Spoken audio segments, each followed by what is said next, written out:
Era un día como cualquier otro cuando contraté a una mujer para que limpiara la casa mientras toda mi familia estaba fuera.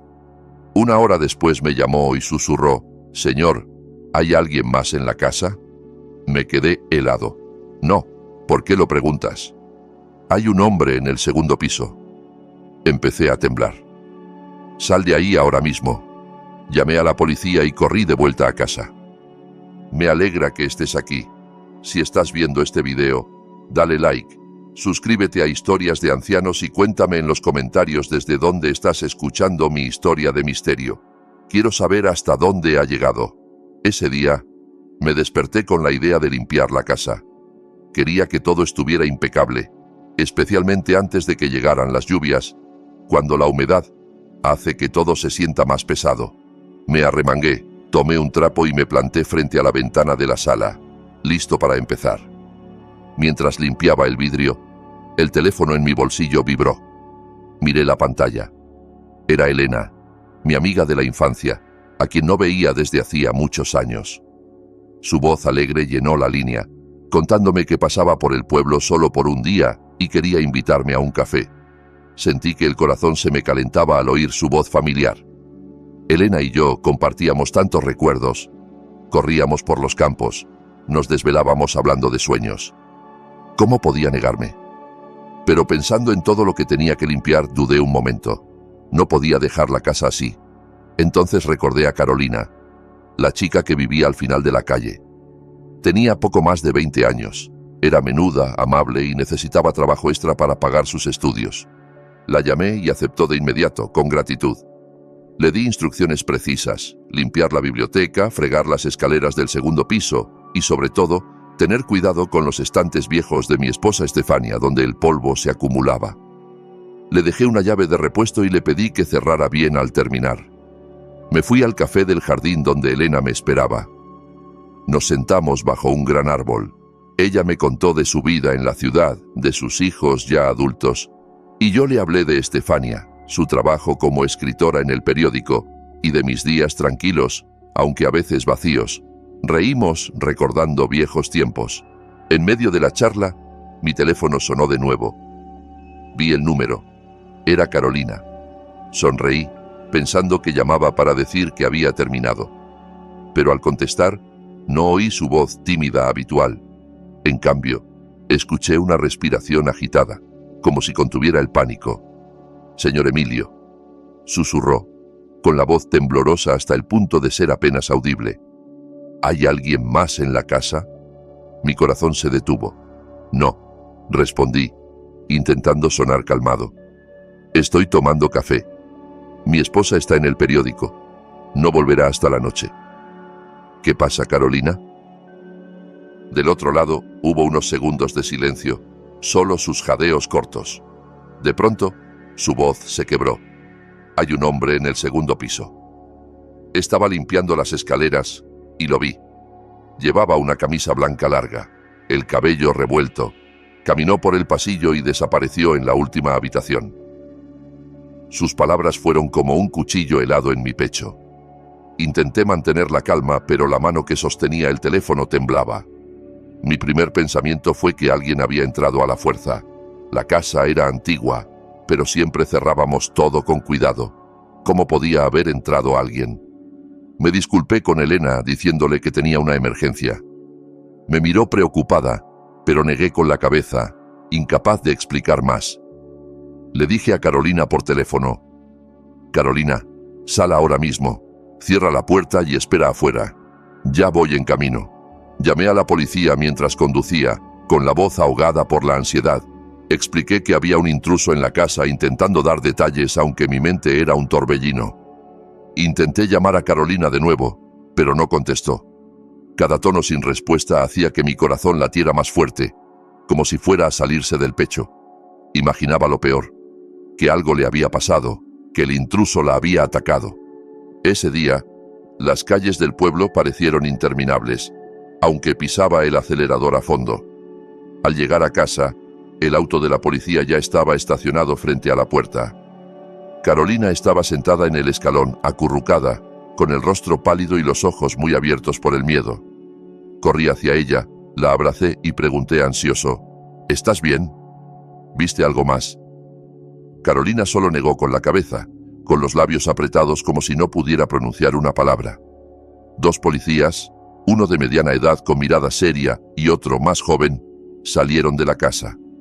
Dijeron que habían revisado cada rincón, cada habitación, cada armario, bajo las camas, incluso el cobertizo del patio trasero. No había nadie, no había señales de entrada forzada.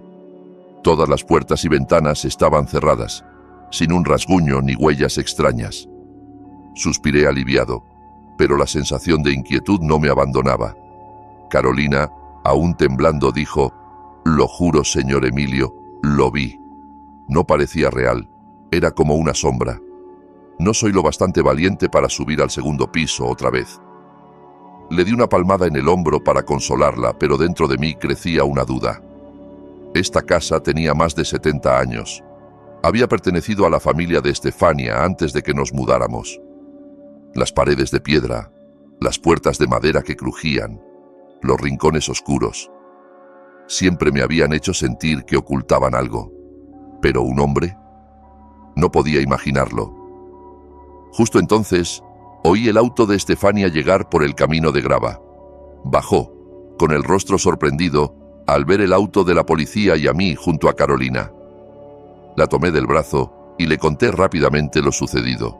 Esperaba que se preocupara como yo, que quisiera averiguar qué pasaba, pero Estefania solo sonrió levemente, una sonrisa que rara vez veía. Se acercó a Carolina, le dio una palmada en el hombro y dijo en voz suave, casi burlona: «Probablemente estabas cansada y confundiste un reflejo con una sombra. Nuestra casa es vieja, tiene muchos rincones que juegan trucos con los ojos». Carolina bajó la mirada sin decir nada más. La observé, con el corazón hundido. Sabía que no era una chica dada a fantasías. Era trabajadora, honesta. No tenía motivo para inventar algo así. Pero la mirada de Estefania, su calma, empezó a hacerme dudar de mí mismo. Tal vez tuviera razón. Me disculpé con la policía por haberlos hecho venir. Una vergüenza amarga me subió al pecho. Le pagué a Carolina, le dije que descansara y prometí llamarla si la necesitaba. 3 meses después me jubilé oficialmente. Ya no más mañanas apresuradas para ir al trabajo, ni reuniones interminables, ni días compitiendo contra plazos. La vieja casa en mi tranquilo pueblo se convirtió en mi mundo, pero el cambio de ritmo me quitó el sueño. Cada noche me desvelaba, mirando el techo, escuchando el tic-tac del reloj en la oscuridad. En esas noches empecé a notar sonidos extraños provenientes del ático. Al principio eran ruidos leves, como si algo pequeño cayera accidentalmente al suelo. Me convencí de que era el viento colándose por las ventanas viejas o la madera crujiendo con el clima. Pero poco a poco, los sonidos se volvieron más claros, más definidos. Oía algo como una silla arrastrada por el piso, lenta y pesada.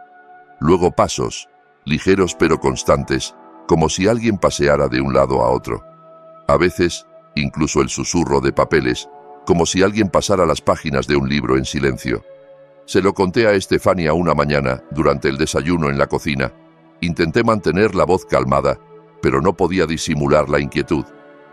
«Cariño, últimamente oigo ruidos en el ático. No es el viento. Suena como si alguien estuviera ahí arriba». Estefania bostezó sin levantar la vista del periódico. Respondió distraída: «Serán ratas, Emilio. Nuestro ático es viejo, lleno de trastos. Es un paraíso para los ratones. Mañana compro trampas, las pongo y listo». Al día siguiente, como prometió, trajo a casa unas trampas grandes de metal, de las que suenan con un chasquido fuerte al cerrarse.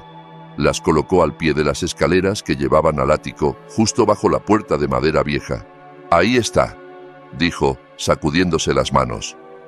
«Ahora puedes dormir tranquilo, amor». Extrañamente, los ruidos desaparecieron por completo después de eso. No más pasos, ni sillas arrastradas, ni papeles susurrantes. Suspiré aliviado, convenciéndome de que Estefania tenía razón. Tal vez solo eran ratones y me había preocupado en vano. Pero entonces empezaron otras cosas extrañas, imposibles de ignorar. Una tarde, compré un trozo de chorizo picante en el mercado local. Mi favorito por su sabor intenso. Estefania, en cambio, nunca lo toleraba, ni siquiera lo probaba. Lo envolví con cuidado en papel y lo guardé en el refrigerador, planeando disfrutarlo el fin de semana. A la mañana siguiente, al abrir la puerta, me quedé helado. Faltaba un pedazo grande. El corte era irregular, como si alguien lo hubiera rebanado a prisa. Le pregunté a Estefania, que leía el periódico en la sala: ¿tomaste algo del chorizo del refrigerador? Levantó la vista, frunciendo el ceño como si la pregunta fuera absurda. Ayer me dio por probar algo picante, así que corté un poco, respondió distraída. Estaba bueno, de hecho. Me quedé allí, inmóvil, sin saber qué decir. Estefania nunca había soportado el picante. Se quejaba incluso cuando cocinaba algo con mucho condimento. Pero no quise discutir, así que asentí y me fui, con una duda clavada en el pecho. Unos días después, el chorizo desapareció por completo. Busqué en el refrigerador, revisé la basura, pero no encontré rastro. Esta vez, no le pregunté nada a Estefania.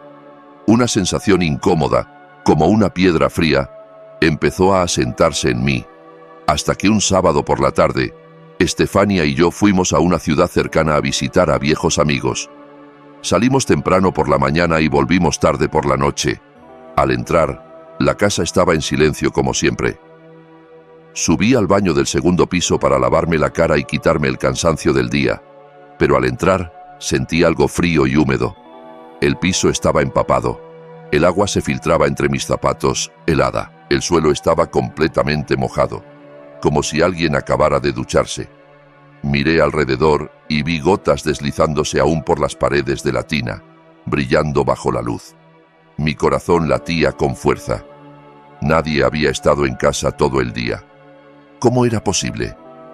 Llamé a Estefania con la voz temblorosa. Ven aquí, por favor.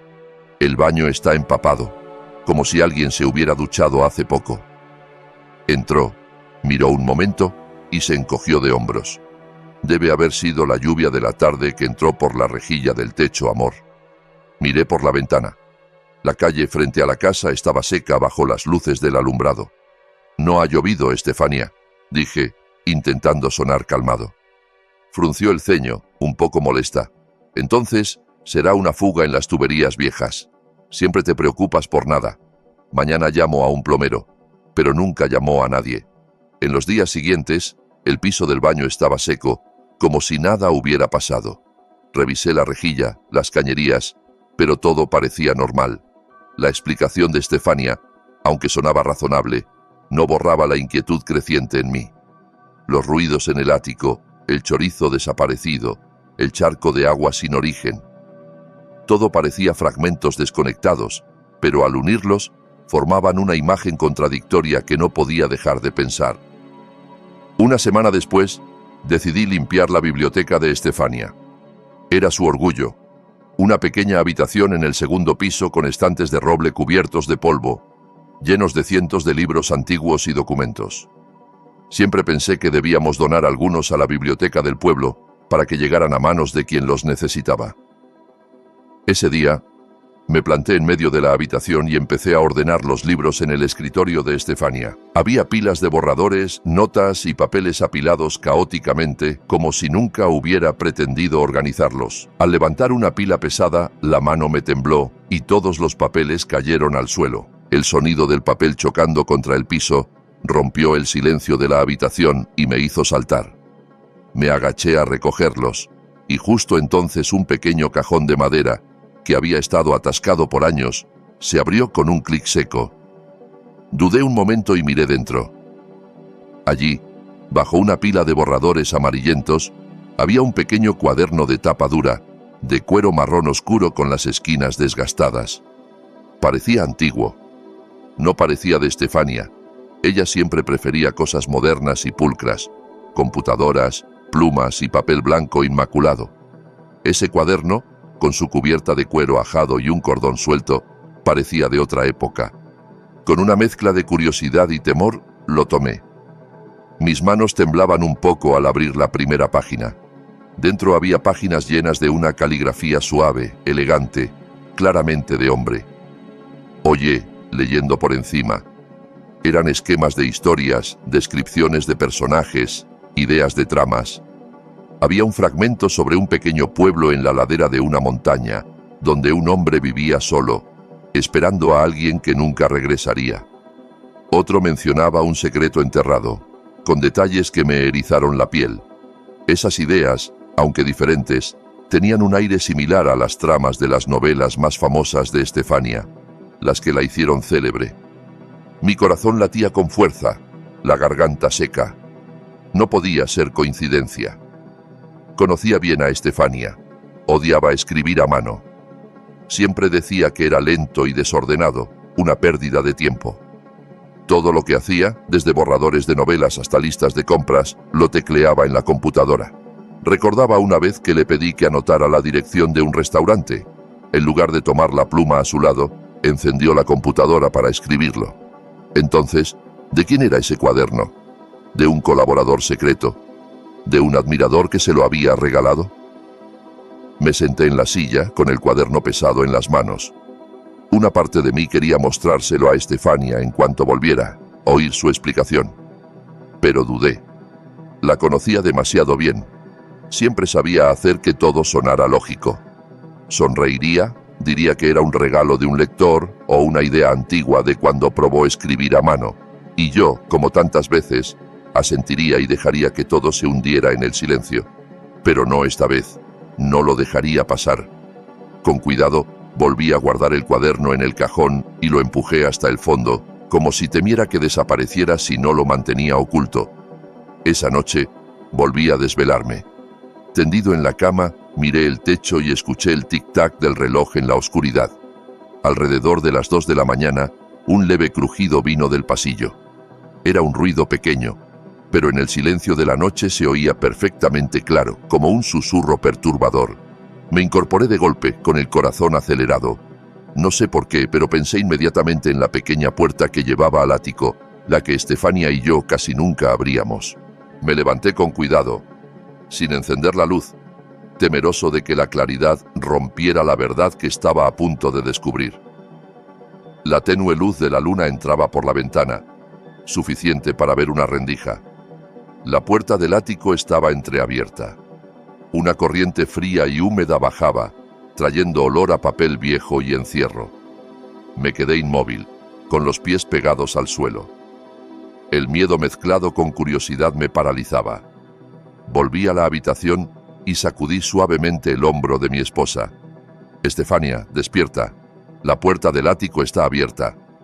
Estefania gruñó medio dormida y se levantó molesta. Se puso las pantuflas y caminó delante de mí por el pasillo, sin decir palabra.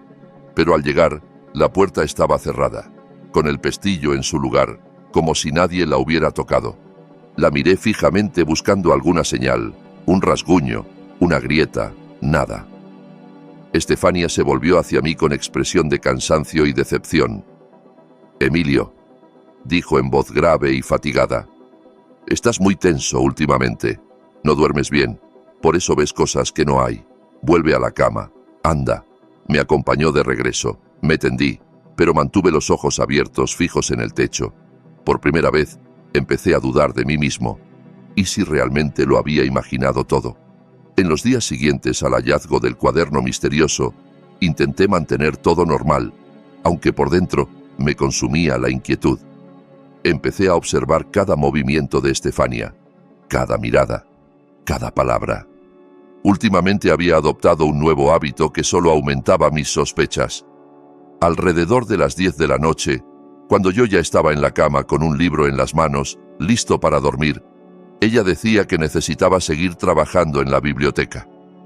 «Necesito concentrarme un poco, Emilio», decía en voz suave pero firme. «El manuscrito está en una parte difícil. Duérmete tú primero». Asentía, sonriendo.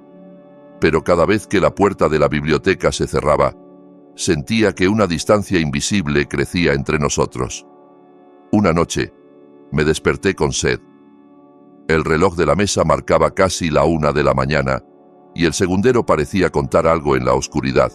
Extendí la mano para tocar a Estefania, pero la cama estaba vacía. Las sábanas frías, como si nunca hubiera estado allí. Mi corazón dio un vuelco. Una ola de ansiedad me invadió. ¿Dónde estaba? Me puse una bata delgada y salí al pasillo pensando que tal vez se había dormido en el escritorio, como otras veces cuando la presión de los editores la agotaba. Caminé por el pasillo oscuro.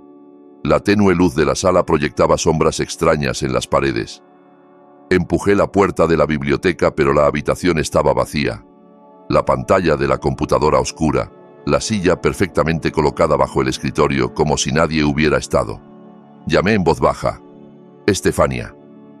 Mi voz resonó en el silencio, pero no hubo respuesta. Bajé a la cocina, pensando que quizás había ido por agua, pero también estaba vacía. Solo la luz de la luna entraba por la ventana, haciendo que las sombras de los platos en los estantes parecieran fantasmas. Empecé a recorrer la casa, llamándola con la voz cada vez más temblorosa. Mi corazón latía como si presintiera que estaba a punto de enfrentar algo. Al pasar por las escaleras que llevaban al segundo piso, oí un paso muy suave, casi imperceptible si no prestabas atención. Miré hacia arriba y en la penumbra del pasillo vi una silueta bajando lentamente. Era Estefania. Iba descalza, caminando con cuidado, como si no quisiera hacer el menor ruido. En la mano llevaba un plato de porcelana, de los que usábamos para cenas de fin de semana. Al verme allí parado, sus ojos se abrieron por la sorpresa. Un velo de conmoción cruzó su rostro. El plato se le resbaló de las manos, golpeó el piso de piedra con un clangor agudo y se rompió en pedazos. Ese sonido rasgó el silencio de la noche, sobresaltándome, y di un paso atrás. Miré los fragmentos, confuso. El plato estaba vacío, limpio, sin migajas ni grasa, como si lo hubieran lavado con cuidado. Eso solo aumentaba mi confusión. Levanté la vista hacia Estefania y pregunté con voz temblorosa: «¿Qué hacías arriba a esta hora?» «Pensé que estabas en tu oficina». Se agachó y empezó a recoger los pedazos con movimientos lentos, como si ganara tiempo para pensar una respuesta. Evitaba mi mirada y dijo en tono forzado: «Me atasqué con el final del libro. El editor no deja de presionarme, ya sabes. Necesitaba un lugar tranquilo, así que subí un rato. Me dio hambre y llevé algo de comer. Me quedé allí, observándola recoger los fragmentos, incapaz de creerle del todo. Me arrodillé para ayudarla. Cuando nuestros dedos se rozaron en el piso frío, sentí un escalofrío de distancia. La mano que antes me consolaba, ahora me helaba la piel. Sabía que estaba bajo mucha presión del editor. Las llamadas constantes del señor Ramos la tenían al límite. Tal vez, me dije, solo necesitaba espacio para escribir. Tal vez estaba exagerando. A la mañana siguiente, la casa se sentía pesada, como si una nube invisible flotara sobre nosotros. Me desperté cansado, con la cabeza llena de preguntas sin respuesta. Estefania, evitando mis ojos, se levantó más temprano de lo usual. La oí preparar café en silencio, el tintineo suave de la porcelana, pero sin el habitual buenos días. Se encerró en la biblioteca, cerrando la puerta con firmeza, y supe que no quería interrupciones. Me quedé en el pasillo mirando esa puerta de madera, con el corazón pesado.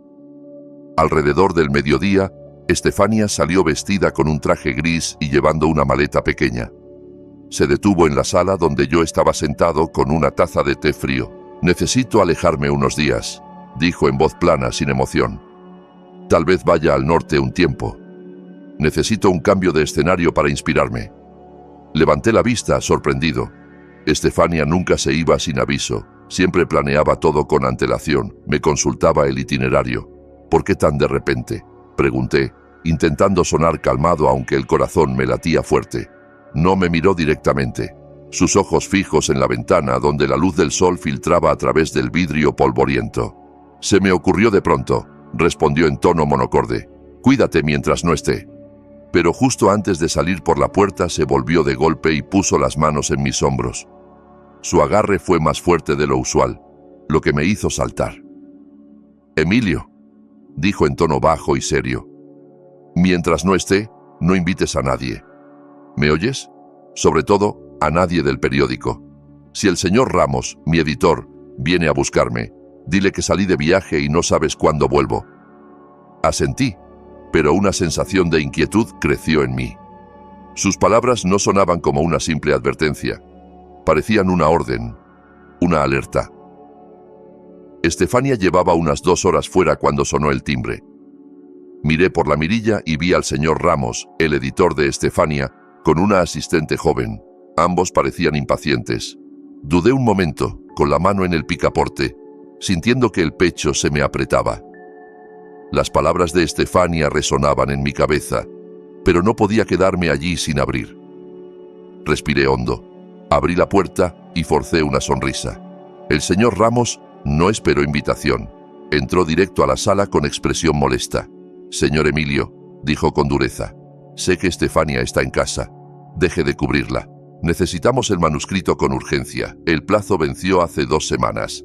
Manteniendo la calma, repetí exactamente lo que Estefania me había dicho. «Lo siento, señor Ramos, pero Estefania salió esta mañana a buscar inspiración. No sé cuándo regresará». El señor Ramos soltó una risa irónica que me heló la sangre. Señaló hacia la casa de los Vargas, nuestros vecinos del frente. «No me mienta más», dijo cortante. «El señor Vargas me dijo que ve la luz del ático encendida todas las noches hasta tarde. Si Estefania trabaja tanto, debería tener el manuscrito listo, no esconderse así». La asistente joven, una chica de mirada amable, intervino. «Señor, solo queremos ayudar. Si la señora Estefania tiene bloqueo de escritora, que nos lo diga, podemos apoyarla». Su tono era suave, pero ya no podía concentrarme. Las palabras de Ramos me golpearon fuerte. La luz del ático. Yo nunca la había notado. Casi nunca subíamos allí. Estaba lleno de cajas viejas y telarañas. ¿Por qué estaría encendida? ¿Y por qué el señor Vargas decía que la veía todas las noches? Mi corazón se detuvo. Intenté mantener la compostura mientras los acompañaba a la puerta, prometiendo avisar a Estefania en cuanto supiera de ella. Pero al cerrar, me apoyé en ella, temblando. Mi mente giraba. Los fragmentos dispersos empezaban a encajar.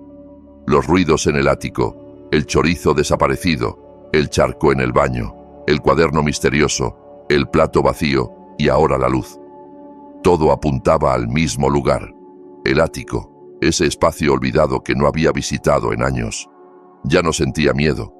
En su lugar crecía una determinación fría, como una llama silenciosa que me empujaba a buscar la verdad. Fui al cobertizo del patio trasero, donde la luz tenue de un farol se colaba por la rendija de la puerta. El olor a polvo y aceite viejo me hizo toser. Busqué la vieja escalera plegable que no usábamos desde la mudanza. Era pesada, cubierta de polvo y telarañas, como si el tiempo la hubiera olvidado. La arrastré por el pasillo del segundo piso, cada paso pesando como si cargara todas mis sospechas acumuladas. Al colocarla bajo la trampilla que llevaba al ático, sentí el corazón latiendo fuerte, pero no de temor. Era urgencia, certeza de que descubriría algo que lo cambiaría todo. El pestillo de metal estaba oxidado, tan rígido que tuve que usar toda mi fuerza, apretar los dientes y empujar hasta que cedió. El sonido metálico chasqueó como una advertencia final. Levanté la tapa de la puerta y una oleada de aire caliente y húmedo me envolvió, trayendo olor a papel viejo y años de encierro. Ese hedor me revolvió el estómago, pero no me detuve. Encendí la linterna del teléfono. La luz blanca fría cortó la oscuridad. Respiré hondo y subí. Cada peldaño crujió bajo mis pies, como si me guiara a un mundo para el que no estaba preparado. El ático era más grande de lo que imaginaba. Un espacio oscuro lleno de cajas de cartón apiladas, muebles viejos cubiertos con sábanas blancas polvorientas y telarañas colgando como cortinas fantasmales.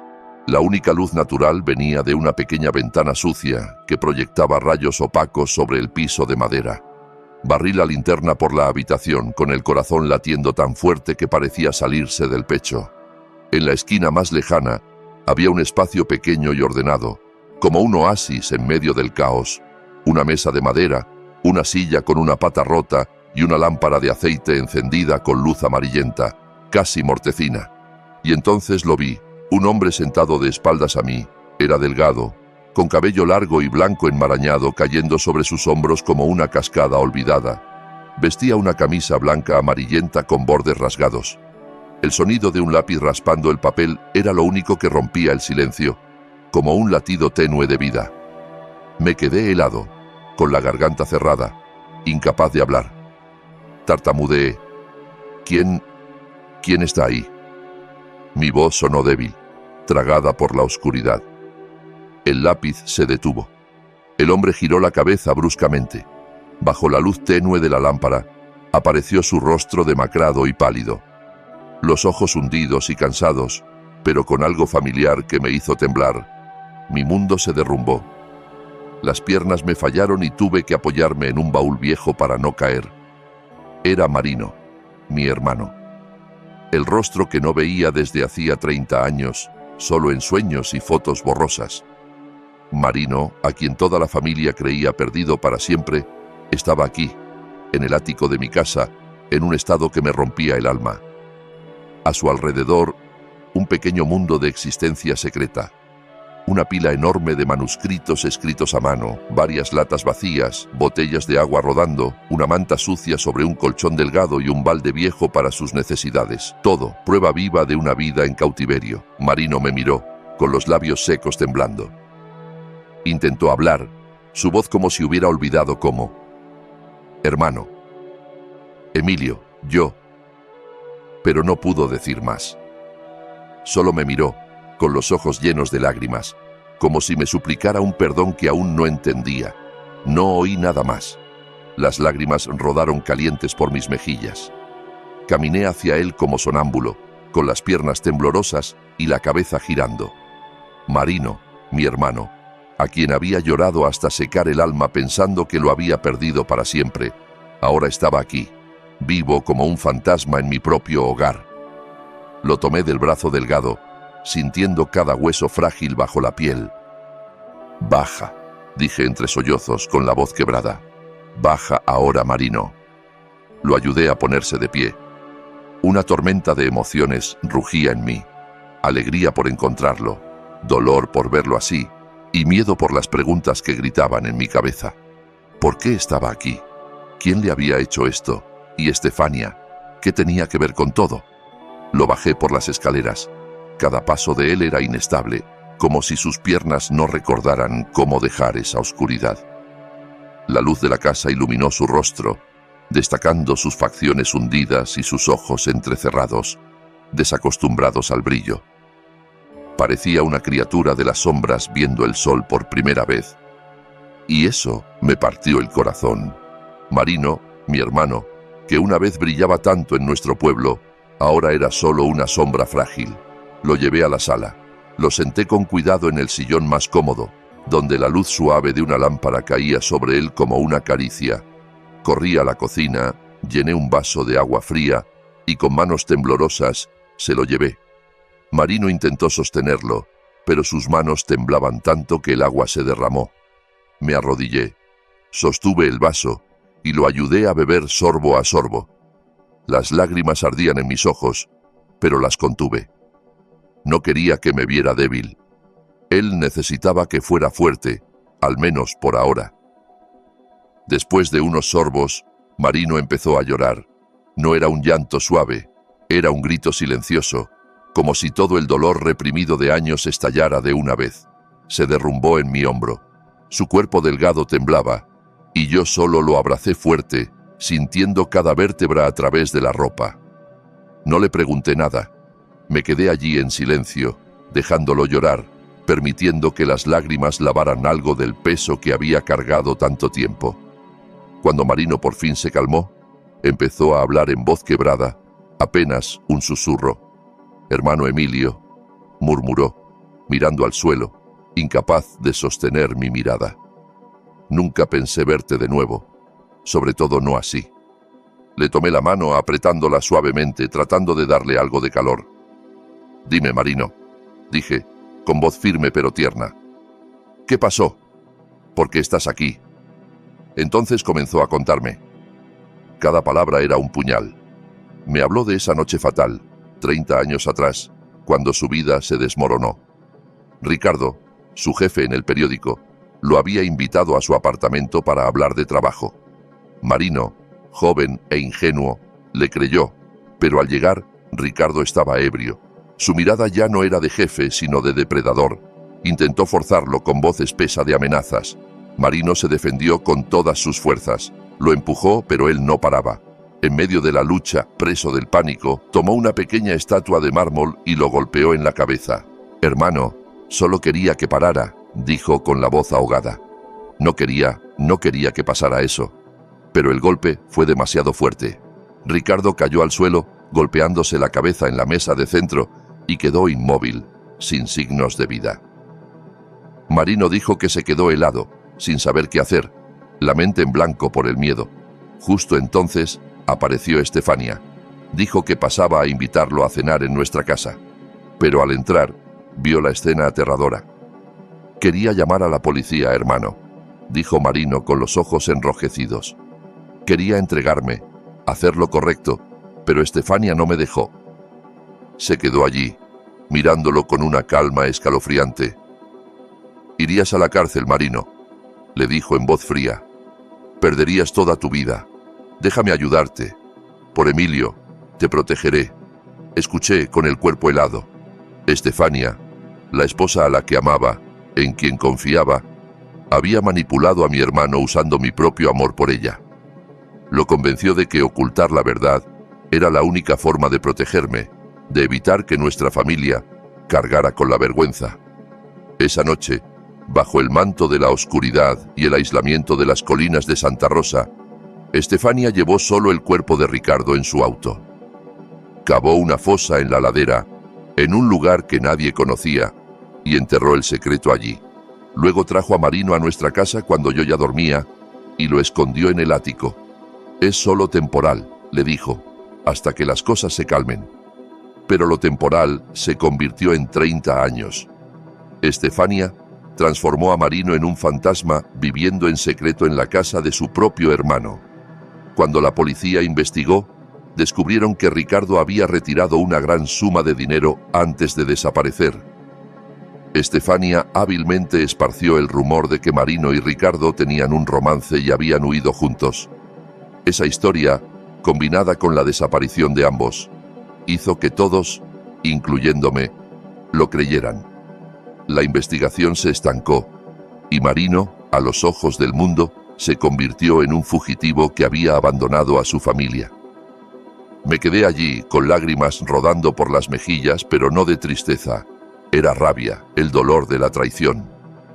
Recordé los días después de la desaparición de Marino, cuando lloré hasta quedarme sin fuerzas, cuando nuestra madre envejeció de golpe por el duelo. Recordé la repentina carrera literaria de Estefania, sus novelas exitosas, la riqueza y fama que logramos. Todo, al final, construido sobre el dolor y el sacrificio de mi hermano. No lo sabía, Marino, susurré con la voz quebrada. No lo sabía. Confiaba en ella. Los primeros años en el ático fueron un infierno, hermano. Marino continuó con la voz distante como si reviviera esos días oscuros. Viví en el miedo, la culpa y una soledad insoportable. Cada noche soñaba que la policía venía por mí, o peor, que quedaría atrapado en la oscuridad para siempre. Hizo una pausa, respirando tembloroso. Para no enloquecer, empecé a escribir. Escribí sobre las historias que soñaba, sobre mundos donde podía ser libre, donde no era una sombra. Escuché, sintiendo cada palabra como un puñal. Imaginé a Marino, el joven vibrante que fue, acurrucado en ese ático frío, aferrado a un lápiz como su última chispa de esperanza. Y un día, continuó, Estefania encontró mis escritos. Pensé que me animaría, pero no, hermano. Sus ojos se iluminaron como si hubiera descubierto un tesoro. Dijo, Marino, tienes talento. Escribe para mí. Yo seré tu voz al mundo. Me quedé paralizado, con la cabeza girando. Recordé esa época en que Estefania anunció de pronto que dejaba su trabajo de contadora en el periódico para seguir su pasión por la escritura. Amigos y familia se sorprendieron porque nunca había mostrado interés en la literatura. Yo estaba tan orgulloso pensando que había encontrado una chispa creativa que desconocía. Pero ahora la verdad era una bofetada. Estefania no era escritora. Era una ladrona que había robado el talento de Marino, convirtiéndolo en un escritor fantasma. Un fantasma literal, encerrado en mi propio hogar. Marino siguió, con la voz temblorosa pero llena de amargura. Muchas veces quise parar, entregarme a la policía. No soportaba la culpa, el sentir que vivía una vida que no era mía. Pero cada vez que lo decía, Estefania me amenazaba. Decía que si me entregaba, tú serías el que más sufriría. que no podrías con el shock de saber que tu hermano había cometido un crimen y tu esposa era su cómplice, que perderías todo, tu familia, tu reputación, lo que amas. Me mordí el labio. Las lágrimas rodaron por mis mejillas. Las palabras de Marino me desgarraban el corazón. Estefania había usado mi amor y el de Marino por mí para manipularlo, para mantenerlo en la oscuridad. Me cubrí el rostro, intentando detener los sollozos. «Perdóname, Marino», susurré, con la voz quebrada. No lo sabía. Nunca lo imaginé.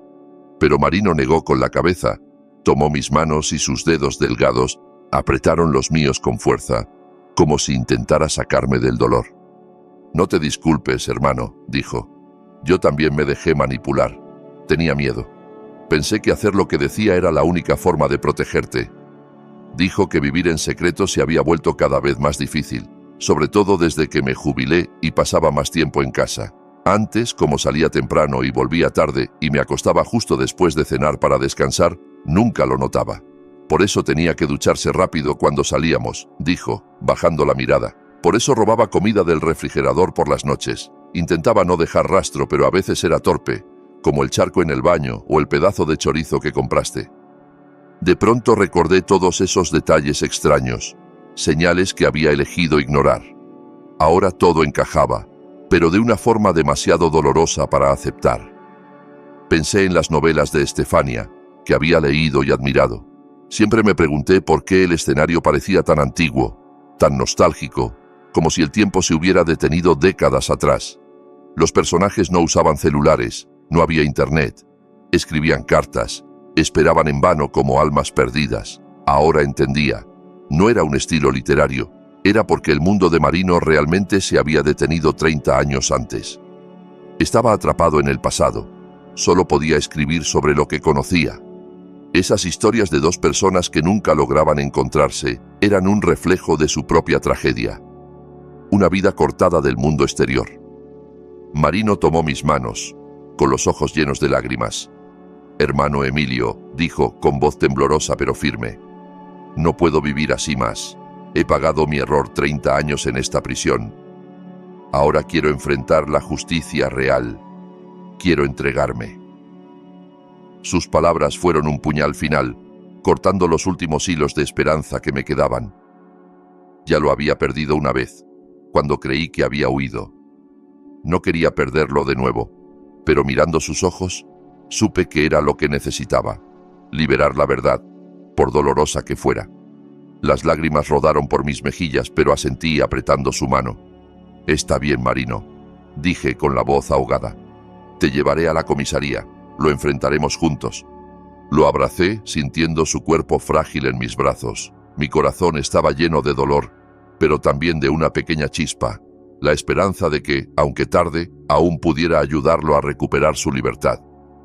A la mañana siguiente, vestía a Marino con ropa limpia mía. La camisa le quedaba grande en su figura delgada, pero al menos lo hacía verse más presentable. No habíamos dormido toda la noche. Me senté con él en la sala, contándole cómo había cambiado el mundo, los edificios altos, los teléfonos inteligentes, de los que nadie apartaba la vista, los seres queridos que ya no estaban. Marino solo escuchaba en silencio, con la mirada distante, como si intentara imaginar un mundo que le habían robado. Conduje hasta la comisaría central, con Marino acurrucado en el asiento del pasajero, las manos entrelazadas, los ojos fijos en la ventana como un extranjero viendo un planeta desconocido por primera vez. «Todo ha cambiado tanto», susurró, asombrado por los autos eléctricos que pasaban o los niños tomando fotos con sus teléfonos. Le tomé la mano y la apreté suavemente, tratando de darle valor. «Estoy aquí, Marino», dije, con voz temblorosa. «Lo superaremos juntos». En la comisaría, pedí hablar directamente con el jefe de detectives. Al principio se negaron, diciendo que necesitábamos cita. Pero al mencionar la desaparición de Marino del Rosario 30 años atrás, su actitud cambió por completo. Un oficial nos llevó a una sala de interrogatorios, una habitación pequeña con paredes grises y una mesa metálica fría. Con mi ayuda, Marino empezó a contar su historia. Su voz era clara y calmada, como si hubiera ensayado esas palabras 1000 veces en su mente. Habló de esa noche fatal, de Ricardo, del golpe accidental que le quitó la vida y de cómo Estefania lo escondió en el ático, convirtiéndolo en un fantasma por 3 décadas.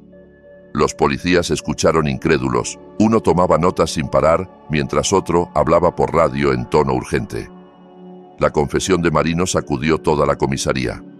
Los archivos del caso se reabrieron de inmediato.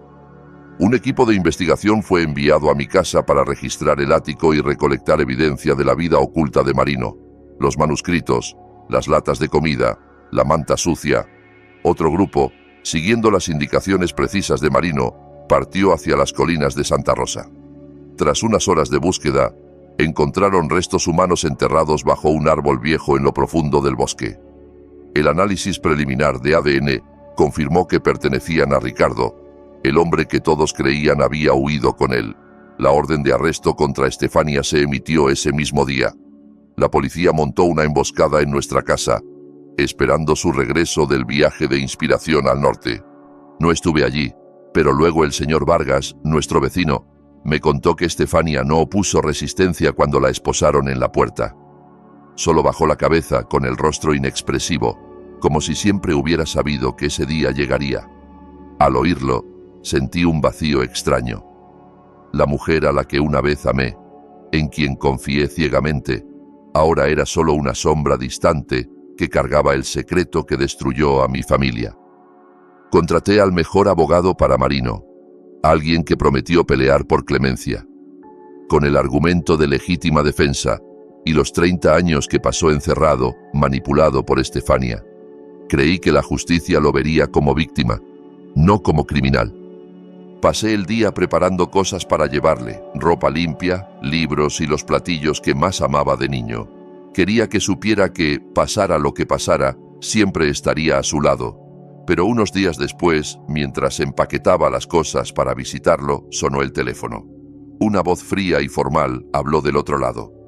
«Señor Emilio, lamentamos informarle que Marino del Rosario se quitó la vida anoche en el centro de detención». El teléfono se me resbaló de las manos y cayó al suelo con un golpe sordo.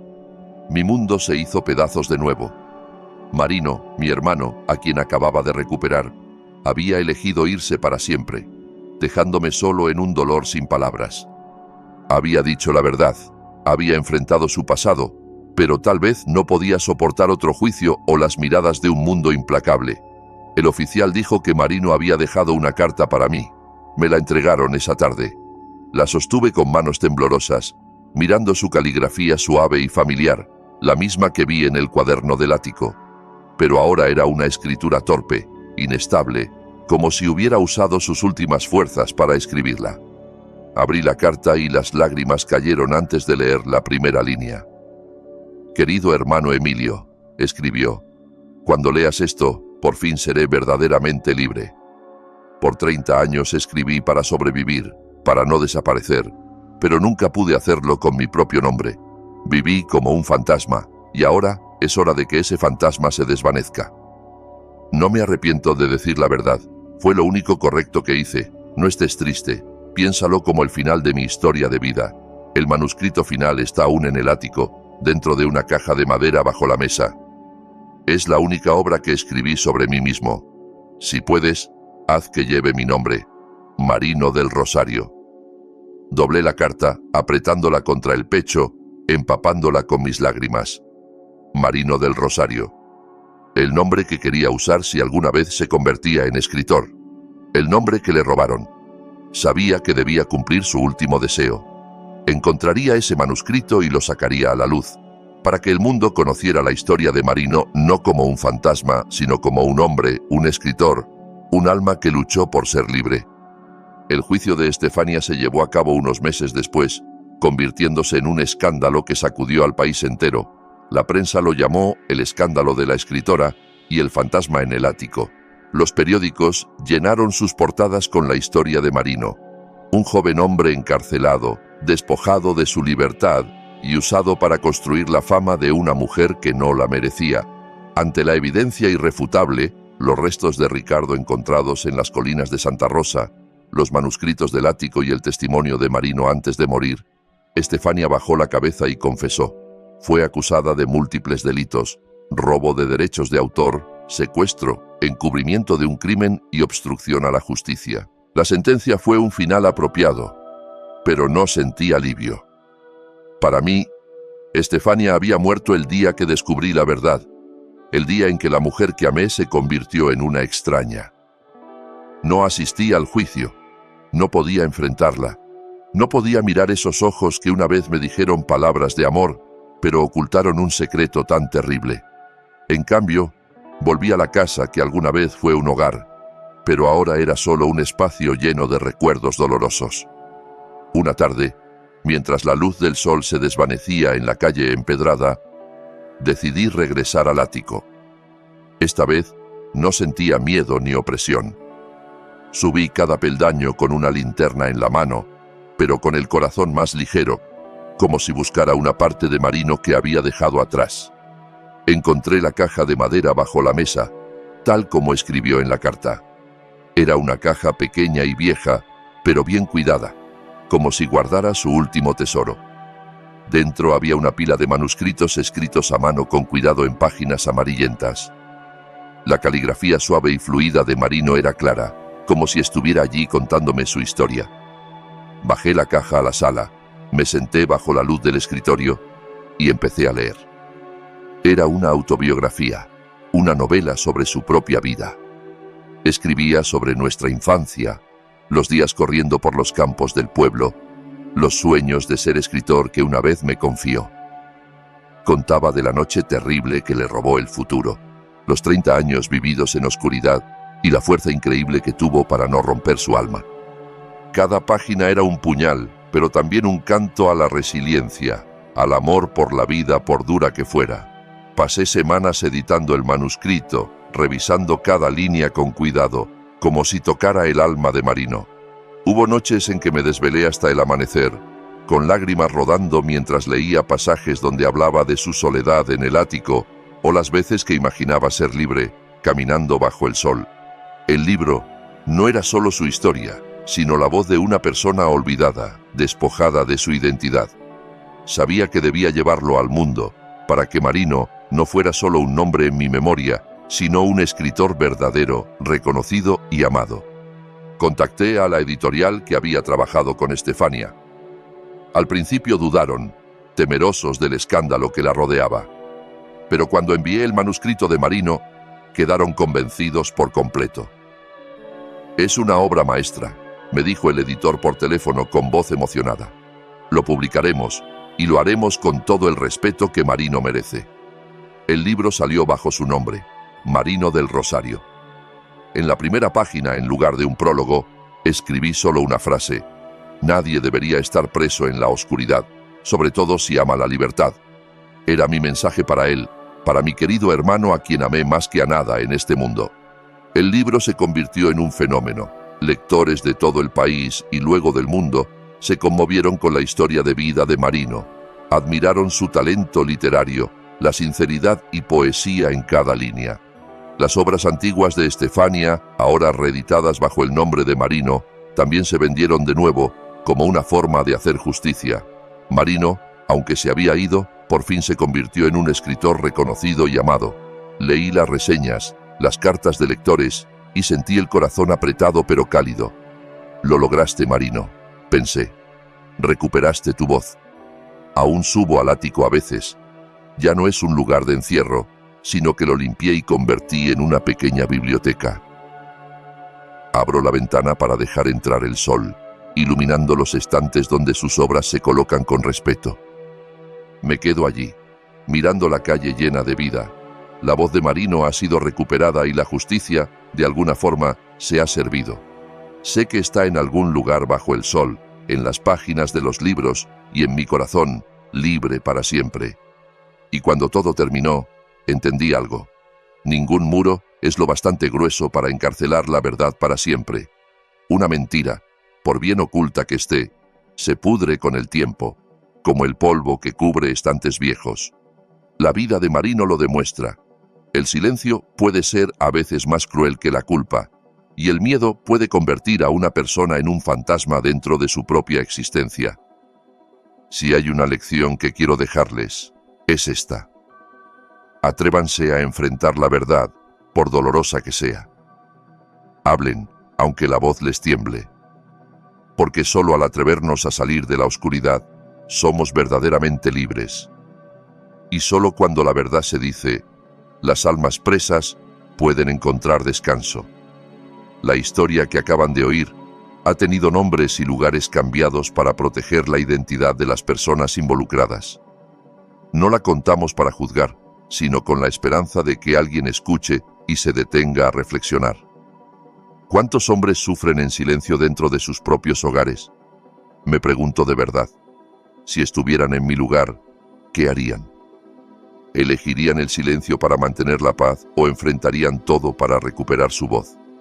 Quiero saber su opinión, porque cada historia puede convertirse en una vela que ilumina el camino para otros. Dios siempre bendice, y estoy seguro de que el coraje nos llevará a días mejores. Por ahora, en la pantalla final, dejaré 2 de las historias más queridas del canal. Estoy seguro de que les sorprenderán. Gracias por quedarse conmigo hasta este momento.